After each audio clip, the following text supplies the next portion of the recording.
আলহামদুলিল্লাহ, আজকে আমরা আরও একটি এয়ার কন্ডিশনের কাজ করিতেছি। এয়ার কন্ডিশনটি হচ্ছে এলজি এয়ার কন্ডিশনার। সার্কিটের প্রবলেম, সার্কিটটি সঠিকভাবে কাজ করিতেছে না, পাওয়ার সাপ্লাই হইতেছে না সার্কিটটি দিয়ে। এই জন্য আমরা সার্কিটটি কাজ করিতেছি, অটোমেটিক কাজ করিতেছে না। সার্কিটের যেই আইসি ফাংশনগুলো আছে এগুলো আমরা চেকিং করে আইসিগুলো চেঞ্জ করে নিব। তো যাই হোক, আমরা চেষ্টা করতেছি সঠিকভাবে কাজটি করার জন্য। আমাদের প্রতিষ্ঠানটি হচ্ছে চকবাজার, কুমিল্লা, নূরপুর চৌমনি। এই যে দেখুন, এই সার্কিটটি আমরা কাজ করব, রিপেয়ারিং করব ইনশাল্লাহ। আমাদের সাথে থাকুন। এই যে সার্কিটটিকে আমরা রিপেয়ারিং করে নিতেছি সোল্ডারিং আয়রন দ্বারা। এর যে আইসিগুলো আছে আইসিগুলা, তারপর যে পাওয়ার সেকশনের যে সমস্যাগুলো আছে, যে পার্টসগুলো আছে এই পার্টসগুলোকে আমরা পরিবর্তন করে নিতেছি।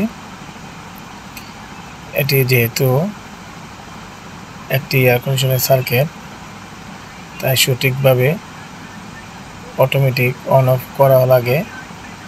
সঠিকভাবে কাজ করে কিনলে সঠিকভাবে দেখতে হবে। আমরা এখন চেক করে নেব।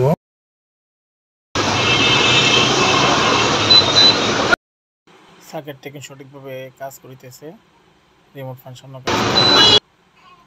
এভাবে আমরা চেক করে তারপর ফিটিং করে নিব। যাই হোক, এখন আমরা এটাকে ফিটিং করে নিব। ফিটিং করে নেওয়ার পর এয়ার কন্ডিশনে আবার এটা সঠিকভাবে ফিটিং করে নিব।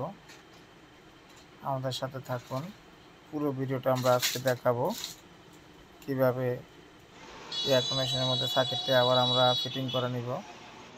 যেহেতু এসিতে সবসময় ময়লা থাকে, এটা ময়লা টেনে নেয় ইনডোরে, তাই আমরা ইনডোরে কিচেনটিকে ওয়াশ করে দিব।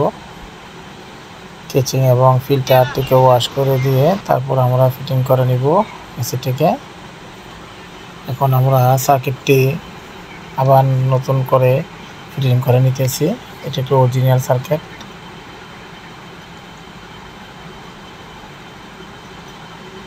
প্রত্যেকটা পয়েন্ট সঠিকভাবে লাগাতে হবে।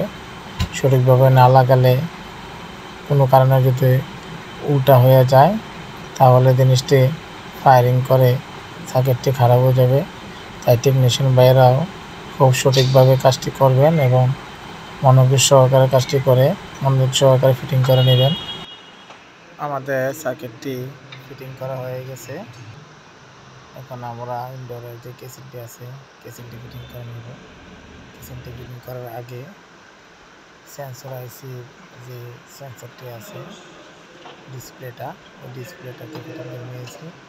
এখন ইনডোরের কিচেনটিকে আমরা ফিটিং করে নিতেছি।